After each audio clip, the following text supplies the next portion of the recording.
এর আগের ভিডিওতে দেখেছিলেন আমাদের গুয়াহাটি থেকে গাড়ি করে ভালুকপংয়ে আইএলপি করিয়ে অরুণাচল প্রদেশে প্রবেশ এবং বোমডিলা যাওয়ার পথে কয়েকটা সাইট সিইং, যেমন লুলুম ওয়াটারফল, নবীনা ওয়াটারফল, দুর্গা মন্দির আর সেসা ভিউ পয়েন্ট। আমাদের আজকের ভিডিওতে থাকবে সেসা ভিউ পয়েন্ট থেকে বোমডিলা যাওয়ার অভিজ্ঞতা আর বোমডিলার সাইট সিইং। ভিউ পয়েন্ট থেকে যখন বেরোলাম তখন পশ্চিম আকাশে শেষ বিকেলের আলো নেমে এসেছে, ছিটে ফোটা বৃষ্টি আর তার সাথে রাস্তায় মেঘের আনাগোনা। গাড়ির উইন্ডস্ক্রিন ঝাপসা হয়ে আসছে, মেঘের ঘনত্ব বাড়ছে যতই আমরা বোমডিলার দিকে পৌঁছচ্ছি। সব নেমে এসছে, আর একটু বাদেই আমরা মেঘের মধ্যে ঢুকে যাব। কাজু বাদাম খেতে খেতে চালাচ্ছি, ভালো লাগছে।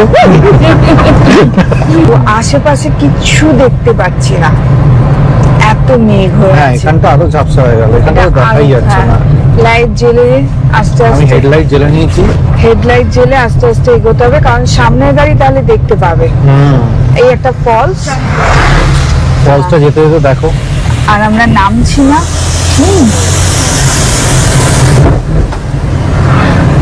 আবার মেঘ। বাবা দুটো কাজু দাও গো, টেনশন হচ্ছে। এই একটা ফলস, যেতে যেতে যে রাস্তায় কত ফলস দেখছি। সবচেয়ে সেফ হচ্ছে এখানে হেডলাইট জ্বেলে দাও, দিয়ে চালাও।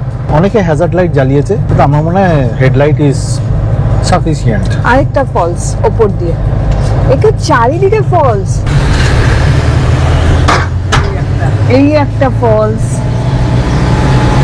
এই রাস্তাটা অন্যরকম, একটু মায়াবী টাইপের, মানে যেন মনে হচ্ছে স্বপ্নের মধ্যে বিচরণ করছি। স্বপ্নের মধ্যে দিয়ে এমন একটা জায়গার মধ্যে দিয়ে যাচ্ছি যেটা চারপাশটা তো সবুজ হয়ে আছে ঠিকই, কিন্তু মাঝে মাঝে কুয়াশা, মেঘ এগুলো নেমে এসে চারিদিকটা ঘিরে ধরছে। এই ঘিরে ধরার মধ্যে দিয়েই আমাকে খুঁজে নিতে হচ্ছে এগিয়ে চলার রাস্তা। তবে মাঝে মাঝে ফলস আছে। এখন কিন্তু নেটওয়ার্ক নেই, গুগল আমাদেরকে এমনি ম্যাপ দেখিয়ে নিয়ে যাচ্ছে। এখানে লেখা আছে তাওয়াং হচ্ছে 232 কিলোমিটার আর দিরাং হচ্ছে 98 কিলোমিটার, বোমডিলা 56। আমরা এখনো 56 কিলোমিটার আমাদেরকে যেতে হবে। আরেকটা ফলস আছে সামনে, এটার নাম নিচিপুলা ওয়াটার ফলস। মানে ফলসই ফলস, ঠিক আছে। এই বোমডিলা যাওয়ার রাস্তাটা যে এত সুন্দর হতে পারে কোনো ধারণা ছিল না। মানে পরপর ফলস, একটা দুটো তিনটে চারটে পাঁচটা ফলস মানে দেখা হয়ে গেছে এতক্ষণে। আর যতগুলো ফলস দেখছি প্রত্যেকটা অন্যরকম, মানে একটার সাথে আরেকটার কোনো মিল নেই। একটা প্রচুর ওপর থেকে পড়ছে, আরেকটা বেয়ে বেয়ে পড়ছে, আরেকটা নিচের দিকে এসে একদম গড়িয়ে গড়িয়ে পড়ছে, সেটাও কিন্তু ফলস। কিন্তু সবকটা ফলসের রূপ আলাদা এবং সবকটা ফলস ইউনিক। আবার মেঘ শুরু হয়ে গেছে, আবার আমি হেডলাইট জ্বালিয়ে নিয়েছি, আবার আমি 3 নম্বর গিয়ারে দিয়ে দিয়েছি। একটু আগে 4 নম্বর গিয়ারে চালাচ্ছিলাম, 3 নম্বর গিয়ারে এখন 50 স্পিডে চলছে। একটা টানেলের মধ্যে ঢুকছি আমরা। টানেলটা চলে এলো, টানেলের মধ্যেও ফগ, কি কাণ্ড! অসাধারণ অভিজ্ঞতা, যাচ্ছি অসাধারণ। টানেলের মধ্যে দিয়ে, টানেলটা পুরো লাইট জ্বলছে, ফগে ভর্তি।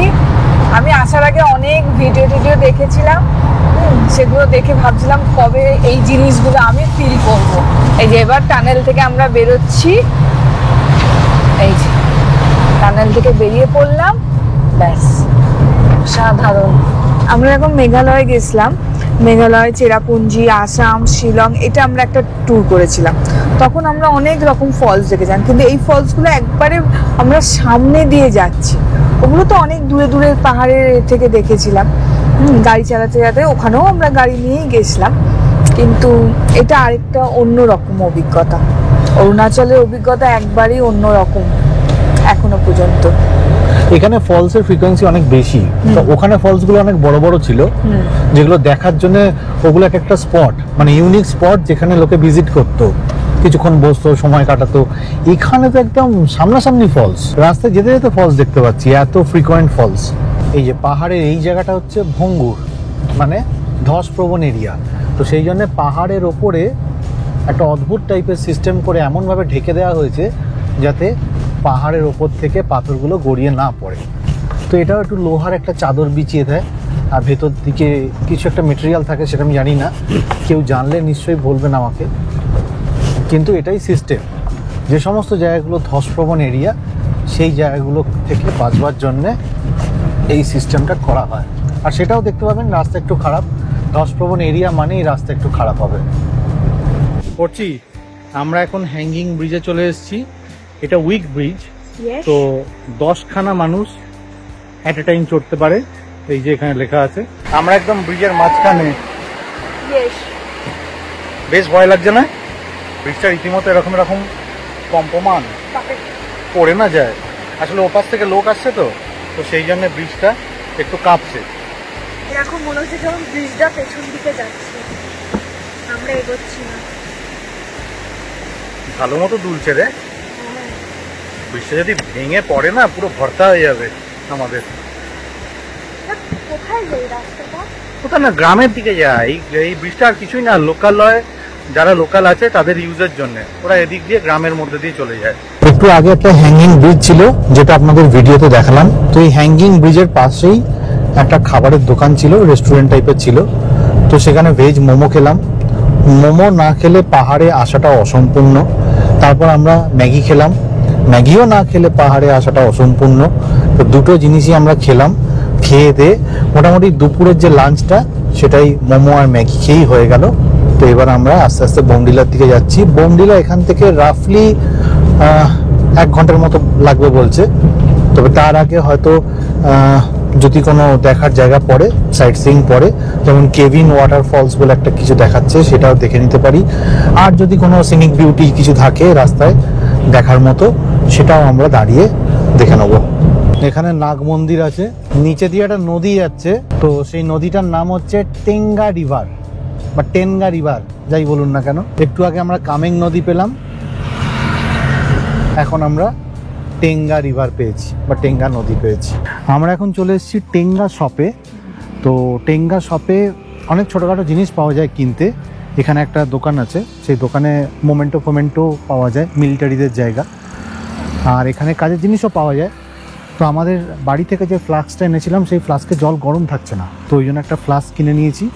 আর 6টা কাপ কিনে নিয়েছি, খুব সুন্দর দেখতে কাপগুলো। অর্পিতার কাপের কালেকশান, ইনফ্যাক্ট মায়েরও কাপের কালেকশান প্রচুর আছে। তো আরও কালেকশান বাড়াবার জন্য ওরা কাপ টাপ কিনে নিয়েছে। তো এখান থেকে এবার বেরোবো, যদি দরকার হয় একটু কফি টফিও খেয়ে নিতে পারি। টেঙ্গা মার্কেট থেকে আমরা বেরিয়ে গেলাম। এবার ওখান থেকে আমাদের যে বোমডিলা গেস্ট হাউসটা আছে, সেবাং গেস্ট হাউস, ওটা 18 কিলোমিটারের মতো দেখাচ্ছে। যেহেতু পাহাড়ি রাস্তা একটু সময় লাগবে, 34 মিনিটের মতো এখনও সময় লাগবে। তো এখন বাজে 5টা, অর্থাৎ 5টা 40-45-এ আমরা ওখানে পৌঁছে যাবো আশা করা যায়। হ্যাঁ, সূর্য ঢলে যাবে হয়তো ততক্ষণে, অন্ধকার নেমেও যাবে হয়তো ততক্ষণে। খুব সিরিয়াস স্পিডে চালাচ্ছি, পরিবেশটা অত্যন্ত ভালো লাগছে। আর এই ভিডিওটা হয়ে গেলেই জানলাটাও খুলে দেবো, এনভায়রনমেন্টটা এনজয় করতে করতে যাব। আবার মেঘ শুরু হয়ে গেছে, কারণ টেঙ্গা যে জায়গাটা ছিল সেই জায়গাটা একটু লো অল্টিটিউডে ছিল। যতই আমরা বোমডিলা যাচ্ছি ততই অল্টিটিউড গেন হচ্ছে, এবং যেহেতু অল্টিটিউড গেন হচ্ছে আস্তে আস্তে মেঘের পরিমাণও কিন্তু বেড়ে যাচ্ছে। লাইট জ্বেলে নিয়েছি, হেডলাইট। বোমডিলা টাউন আর 6 কিলোমিটারের মতো দেখাচ্ছে, আর এখান থেকে তাওয়াং 180 কিলোমিটারের মতো। তো তাওয়াং তো আমরা পরের দিন যাব, আজকে বোমডিলাতেই স্টে করব। এখান থেকে ওপর দিকে গেলে তাওয়াং, আর এই রাস্তাটা বোমডিলা। একটা জায়গায় তো রাস্তা গন্ডগোল করে ভুল রাস্তাতে ঢুকেও পড়লাম। গুগল ম্যাপই আমাদের সঠিক পথে ফিরিয়ে আনলো। আশেপাশে জনমানব নেই এই রাস্তাটায়, যেন সবাই এখানে জবুতবু হয়ে শুয়ে পড়েছে ঠান্ডায়। তাই ম্যাপই ভরসা। এরকম ঝাপসা রাস্তায় নিজেকে অগোছালো লাগতে শুরু করে দিয়েছে, নিঃশ্বাস যেন চেপে ধরছে কেউ। কাজু বাদাম খাওয়া মাথায় উঠেছে, অন্ধকার নামলো বলে সন্ধ্যের আলো ক্লান্ত চোখে চেয়ে রয়েছে, যেন বলতে চাইছে তোমরা পৌঁছে গেলেই আমি ঘুমের দেশে যাব। তো লাস্ট যে 2-3 কিলোমিটারের মতো ছিল, তাতে 10 ফুটের মতো আগেও কিছু দেখা যাচ্ছিল না। খুব অসুবিধা হচ্ছিল গাড়ি চালাতে। এবং থ্যাঙ্কস টু গুগল ম্যাপটা খোলা ছিল বলে আগে থেকে প্রেডিক্ট করতে পারছিলাম যে কোথায় হেয়ার পিন আছে, কোথায় কতটা ঘুরতে হবে। তো সেই বেন্ডগুলো আমরা আরামসে বেরোচ্ছিলাম, যদিও অন্ধের মতোই গাড়ি চালানোর মতো হয়েছে প্রায়, কারণ আমি যে হেডলাইটটা জ্বালিয়েছিলাম সেই হেডলাইটটা কিছুই দেখা যাচ্ছিল না। জাস্ট এটা হেডলাইটটা জ্বালিয়ে রাখার কারণ হচ্ছে যে উল্টো দিক থেকে যদি কোনো গাড়ি আসে তারা যাতে বুঝতে পারে অ্যাটলিস্ট যে একটা গাড়ি আসছে। তো সেরকম ভাবেই আমরা এখানে যে সেবাং গেস্ট হাউসটা আছে সেখানে আমরা উঠে পড়েছি, চেক ইন করে গেছি। 2টো রুমই ছিল এখানে খালি। তো রুমগুলো ভালো, ডিসেন্ট রুম। এখানে যে ছেলেটি আছে রাজু, সেই ছেলেটিও বাঙালি। তো সুন্দর কথাবার্তা হলো। তো এখন আমরা একটু রেস্ট নিয়ে নেবো, কিছু খাওয়া দাওয়া করতেও পারি, নাও করতে পারি। একটু রেস্ট তো দরকার আছে, কারণ লাস্টে যে 3 কিলোমিটারটা ছিল সেটা সাংঘাতিক। বলবো না যে চালানো সম্ভব নয়, চালানো নিশ্চয়ই সম্ভব, কিন্তু আমার মনে হয় যে বিকেলটা করবেন না। দুপুর যদি চলে আসেন তাহলে বেটার হয়, কারণ দুপুরবেলা এলে হয়তো সূর্যের আলোটা একটু বেশি থাকবে, কম্পারেটিভলি বেশি থাকবে, এবং আপনাদেরও গাড়ি চালাতে সুবিধে হবে। এরকম নয় যে অসম্ভব, কোনো জিনিস অসম্ভব নয়, গাড়ি চালাতে পারবেন, কিন্তু আপনাকে একটু টাইমটা মেনটেন করতে হবে। দুপুর ঢুকে যাবেন, 3টে 3:30টার মধ্যে ঢুকে যাওয়ার চেষ্টা করবেন। আমি ঢুকেছি প্রায় 5:30টায়। তো আমি লাস্ট 5টা থেকে 5:30-এর মধ্যে যে স্ট্রেচটা আছে ওই সময়টায় সূর্য অলরেডি অস্তাচলে চলে গেছে, প্রায় অন্ধকার নামে, তো খুবই অসুবিধা হয়েছে। সেবাং গেস্ট হাউস বোমডিলা থেকে সকাল ব্রেকফাস্ট করে নিয়েছি, করে এখন আমরা কয়েকটা সাইট সিইং যেগুলো গুগল ম্যাপে আমরা সেট করে নিয়েছি, একটার পর একটা যাব, যাতে যতটা কম সময়ে জায়গাগুলো ঘুরে নেওয়া যায়। কারণ আমার ইচ্ছেই আছে যে বোমডিলাতে যে গেস্ট হাউসটা আছে সেবাং গেস্ট হাউস, সেখানে খুব বিকেল করে ফেরার কোনো ইচ্ছে নেই, কারণ আগের দিন আপনারা দেখেইছেন যে কুয়াশা ছিল। তো এখন আমরা প্রথমেই যাব বোমডিলা মনেস্ট্রিতে। এবার মনেস্ট্রির রাস্তাটা এখান থেকে একটুখানি গিয়েই একটা ছোট টার্ন আছে, সেই টার্ন নিতে হবে। আর মনেস্ট্রি তো আমরা প্রথমে যাব ভেবেছিলাম, কিন্তু মনেস্ট্রির যে রাস্তাটা আছে, তো সেই বোমডিলা মনেস্ট্রির রাস্তাটা আমরা মিস করে গেছি। তো সেই জন্য বোমডিলা পাশে প্রথমে চলে এসেছি। দেখুন কি অবস্থা। এই পাশে একটু সিনিক বিউটি দেখবো বলেই এসেছিলাম, গাড়িটাও পার্ক করেছি, ঠিকঠাক জায়গাও পেয়ে গেছি, কিন্তু প্রবলেম হচ্ছে যে পুরো জায়গাটা মেঘে ঢাকা, পুরো মেঘে ঢেকে গেছে, পাহাড় সবকিছু। তো যাই হোক, এই জায়গাটাও অনেকটা ফাঁকা জায়গা। পাহাড়ের মধ্যে এরকম ফাঁকা জায়গায় দাঁড়িয়ে থাকতেও খুব ভালো লাগে, এনজয়ও করতে খুব ভালো লাগে। এখনও অবধি ব্রিদিং প্রবলেম সেরকমভাবে হয়নি। আমরা প্রায় 7,500 ফুটের কাছাকাছি আছি। আচ্ছা, বোমডিলা পাশে এসে তো কিছু দেখতে পাচ্ছি না, তো সেই জন্য আমরা ঠিক করলাম যে একটু চা খাবো। তো ওখানে একটা জায়গায় ছোট রেস্টুরেন্ট টাইপের আছে, সেখানে চাটা খাবো। এবার চা খেয়ে আমরা আরেকটু ওয়েট করে যাব, কারণ আজকে অফুরন্ত সময়, 9টা বাজে সকাল। তো তারপরে যদি মেঘটা কেটে যায়, মেঘটা কেটে গেলে যদি একটু সিনসিনারি দেখা যায়। আমাদের চা খাওয়া হয়ে গেল, তো কিছুই দেখা যাচ্ছে না ফগের জন্য। চলো আমরা এবার পরের মনেস্ট্রিতে যাই। তো এখন আমরা মনেস্ট্রিতে যাব। এটা মনেস্ট্রি যাওয়ার রাস্তা, একবারে সোজা 1 কিলোমিটার গেলেই আমরা মনেস্ট্রিতে পৌঁছে যাব। খুব সুন্দর, একটু উঁচুতে উঠতে হলো মনেস্ট্রি যাওয়ার জন্য। বোমডিলার যে ভিউ পয়েন্টটা আছে, সেই ভিউ পয়েন্ট থেকে আমরা সেবাং গেস্ট হাউসের দিকে যখন যাচ্ছিলাম, সেই সময় ডান দিকে একটা কাটিং পড়বে, সেই কাটিং থেকেই কিন্তু আমাকে উপরে উঠতে হলো। খুব একটা উপরে নয়, স্টিপ ক্লাইম নয়, কিন্তু ক্লাইম। তো সেইটা দিয়ে আমরা এখন মনেস্ট্রির দিকে যাচ্ছি। আর মনেস্ট্রি তো সবসময় একটু ফাঁকা জায়গাতেই হয়। আজকে বিশেষ কোনো কাজ নেই, আমাদের প্রাইমারি লক্ষ্যটাই হবে যে যতটা পারা যায় বাইরে সময়টা কাটাবার, এবং যদি দরকার হয় তাহলে বাইরে আমরা লাঞ্চটাও করে নেব। আমরা মনেস্ট্রির মধ্যে ঢুকলাম। কি সুন্দর মনেস্ট্রিটা, বাইরে থেকে দেখতে এত সুন্দর লাগছে। চলো এবার আমরা আস্তে আস্তে মনেস্ট্রির দিকে হাঁটা মারি। মনেস্ট্রির ভেতরটা প্রবেশ করলাম, বেশ সুন্দর লাগছে। কেমন লাগছে মনেস্ট্রিটা? দারুণ দারুণ। মানে খুব স্নিগ্ধ জায়গা না? যে কোনো মনেস্ট্রি এলেও বেশ মানে শান্ত পরিবেশ, দারুণ ভাল লাগে। আমি প্রথম মনেস্ট্রি লাভাতে গেছিলাম, লাভা মনেস্ট্রিটাতে এত ভালো লেগেছিল, তারপর থেকে আমার মনেস্ট্রিগুলোতে আসতে দারুণ লাগে। মনেস্ট্রি জায়গাটা এমন জায়গা হয়, চারদিকটা খোলামেলা, পরিষ্কার পরিচ্ছন্ন, দারুণ। মানে এটা পড়াশোনার জায়গা তো বটেই, প্লাস মনেস্ট্রি। যেরকম আর 5টা মনেস্ট্রিতে হয়, পড়াশোনার জায়গা থাকে প্লাস মনেস্ট্রি থাকে। আমি জানি না সব মনেস্ট্রিতে থাকে কিনা, আপনারা যদি জেনে থাকেন তাহলে অবশ্যই কমেন্ট করে জানাবেন যে সব মনেস্ট্রিতেই পড়াশোনা করার জায়গা থাকে কিনা। আর এদিকটা হচ্ছে পুরো পাইনের জঙ্গল, পুরো পাইন জঙ্গল। আর ওই দূরে দেখো একটা মনেস্ট্রির মতো দেখা যাচ্ছে, যেখানে বৌদ্ধ মূর্তি। সবসময় হা হা করে চলবো কি ঠিক লাগে? তাই আজকে বোমডিলাতেই রয়ে গেছি। আর বোমডিলাতে যে সমস্ত সাইট সিনগুলো আছে, খুব কম সাইট সিন আছে। বোমডিলা যে মনেস্ট্রিটা আছে, বোমডিলা ভিউ পয়েন্ট আছে, সেগুলো দেখলাম। তারপর এখন আমরা এখান থেকে মার্কেটে চলে এসেছি। মার্কেটে একটু ঘুরবো, বোমডিলা মার্কেট। এখানে শীতের জিনিসপত্র পাওয়া যায়, কিছু ফল সবজির দোকান টোকান আছে, আর রেস্টুরেন্টও আছে। কারণ আজকে সেওয়াং যে গেস্ট হাউসটা আছে যেখানে আমরা থাকছি, সেখানে খাবার দাবারের ব্যবস্থা নেই, লাঞ্চের একটু প্রবলেম আছে। তো সেই জন্য ওরাই বললো একটা গাড়ি ব্যবস্থা করে দিচ্ছি, আপনারা মার্কেটটাও ঘুরে আসুন আর তার সাথে সাথে খাওয়া দাওয়া করে আসতে পারেন। রাত্রিরে খাওয়া দাওয়ার ব্যবস্থা হয়ে যাবে, কিন্তু সকালবেলাটা একটু অসুবিধা আছে।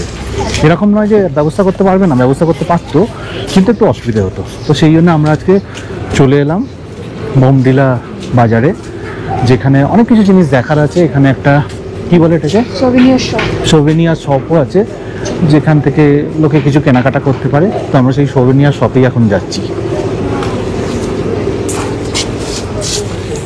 ফিক্সড প্রাইসের শপ।